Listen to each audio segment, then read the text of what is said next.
Fala galera, beleza? Que é o canal Entre a Cruz e o Mundo. Meu nome é Caio, sou estudante de Teologia pelo Instituto Reformado de São Paulo. Já falei aqui em outros vídeos sobre livro apócrifos, só que me mandaram para reagir mais um. Então eu vou estar reagindo, não vou estar tocando o vídeo inteiro, porque são 3 minutos de vídeo, cara. Mas eu pretendo fazer um comentário breve sobre esse vídeo. Até porque se as pessoas estão me mandando, eu fico muito feliz, e muito feliz eu vou reagir os vídeos dele. Foi crucificado. Que na hora que Judas chegou, no evangelho de Judas, Judas é santo, não é traidor, né?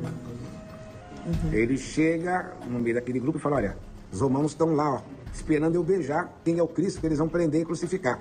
Aí um homem bom disse: beija eu. Beijaram o outro, e outro foi crucificado no lugar do Cristo. E Cristo não foi crucificado. Mas nesta Bíblia, nessa original, tem esta passagem? Tem essa passagem. De que tem. Outro foi crucificado? Tem. Eu posso pegar para você o livro. Alguém foi no lugar dele? Sim. Foi outro lugar porque Deus não permitiria. Você sabe quem que acredita nessa doutrina de Jesus não ser crucificado e tudo mais? Se não me engano, são os Wicca, certo? O pessoal das ervas lá que mexe com coisa de bruxaria também, sabe?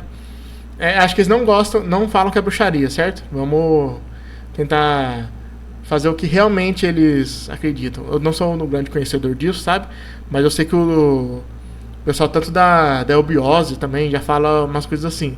Já ouvi gente, amigos meus, sabe, conversando e falando sobre isso.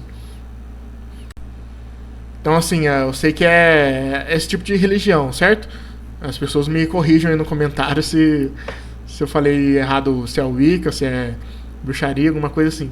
É porque eu lembro que tinha bastante preconceito do pessoal de que na eubiose eles eram chamados de bruxo, só que eles não gostavam, porque falavam: não, a gente não faz bruxaria, o Wicca é outra coisa e tudo mais, né, coisa da natureza. Então, tipo assim, se você é Wicca, se você é bruxo, se você vai na eubiose, você comenta aqui como que funcionam as coisas, tá? Mas eu, como um cristão reformado, eu não acredito nisso.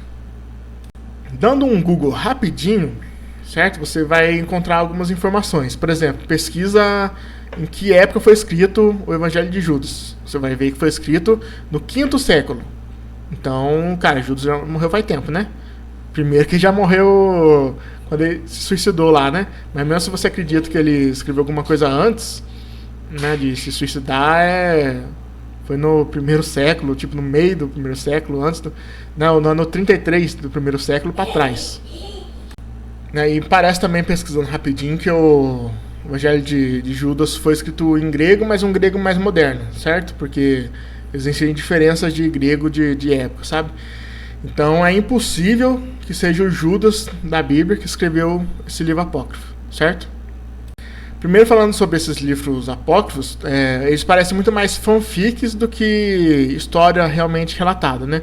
Porque entre os apócrifos tem, tipo distorção, contradição, né? Tipo, o contexto histórico não bate. E aí é uma coisa muito importante. A Bíblia, apesar de ser um livro religioso, ela também é um livro histórico. Se você comprovar que algum fato da Bíblia, seja do Novo Testamento ou do Antigo Testamento, não tem uma história verídica, certo? Comparado com a história real nossa, você quebra o cristianismo, cara. É por isso que o cristianismo, ele é uma religião muito forte e ela é muito bem baseada, cara, porque não é apenas um rito religioso, não é apenas, tipo, a história de um deus, né, uma mitologia, ela é a história da humanidade, certo? Existem vários períodos da história bíblica que é comprovado na arqueologia, né? Vários tempos, principalmente do Novo Testamento, que é uma coisa recente, né, digamos assim, 2000 anos atrás, que são, tipo assim, as figuras históricas são realmente as pessoas que estavam lá no Império Romano, sabe? Que estava falando.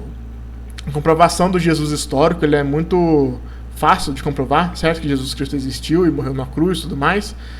Então, tipo assim, então é muito comprovado historicamente, tá, sabe? E aí esses livros apócrifos, eles têm essas falhas históricas. E até os livros deuterocanônicos da Igreja Católica, né, como os Macabeus, eles têm seu fundamento histórico também, isso aí parte da história. Nós, reformados, nós utilizamos esse livro apenas para estudo histórico, né? Os católicos, eles aderiram como parte do cânon, como se fosse a palavra de Deus, né? É por isso que esses daí também a gente tem que tomar cuidado, que não é canônico, né, para a Igreja Católica, e também não é necessariamente apócrifo. Por isso que eu falei, são deuterocanônicos. Existia um cânon, certo? E esses deuterocanônicos foram acrescentados depois no cânon. Se não me engano foi 1600, 1700, alguma coisa assim. Então, tipo assim, é coisa até que recente, mais ou menos, né? Digamos assim, que foi aderido recente, né, perante a igreja, a história da Igreja Católica, né? Recente. Tanto que, tipo assim, tem aqueles escritos de Maria Madalena, que eu já disse no vídeo anterior, né? Que parece muito uma fanfic. Ela foi encontrada no Egito, acho que tá... esqueci.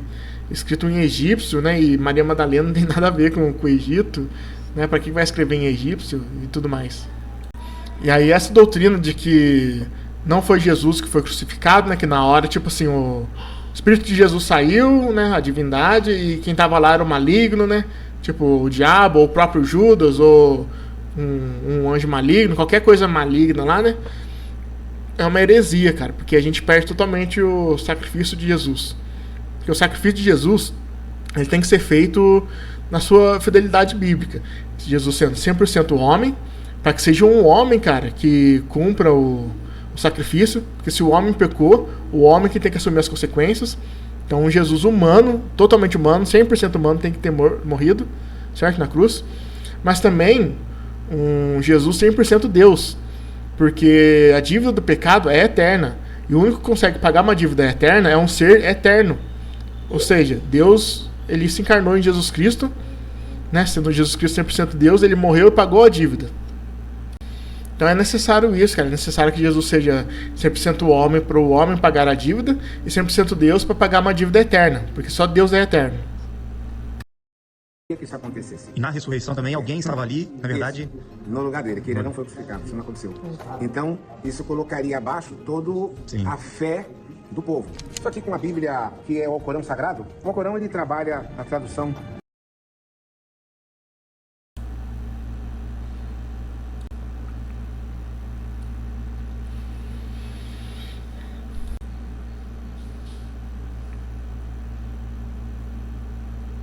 Muitas vezes também esses livros aí é pessoas que querem, né, descobrir o oculto, descobrir uma coisa sobrenatural e tudo mais, sendo que às vezes nem a própria Bíblia a pessoa não conhece, sabe? Quer entender algo fora da Bíblia, sobre a Bíblia, mas não conhece nem a Bíblia. E outro, dá ouvido pra esse pessoal não, cara. Você tem que dar ouvido a pessoas de Deus, cara. Você, né, você é de Deus e tá dando ouvido pra coisa do diabo? Poxa, pelo amor de Deus. É uma coisa do vídeo anterior lá, falando, né, que o bruxo opinou e falou as coisas lá, e um monte de crente fica, o bruxo falou que é verdade. Mano, ele é bruxo. Deixa ele com a religião dele, com a bruxaria dele. Nós somos cristãos, vamos escutar a Bíblia, vamos escutar Deus, né? Escutar uma pessoa séria. E aí, digo mais, do mesmo jeito que existem fatos históricos na Bíblia, a Bíblia é um livro histórico, e se qualquer coisa da história seja contrário às coisas da Bíblia, isso pode quebrar o cristianismo, pode quebrar a Bíblia, certo? Por isso que o cristianismo é muito forte, porque existe todo o contexto histórico a favor da Bíblia. Também existe teólogos que estudam a Bíblia, né? Tipo, é importante a gente não só ler, mas estudar a Bíblia, estudar o seu contexto, estudar como que a gente pode aplicar aquele texto antigo na nossa vida hoje, porque existe todo um estudo que é necessário. E aí você vai me desculpa, mas aí você vai numa igreja onde o pastor, né, não tem um estudo bíblico, é meio complicado.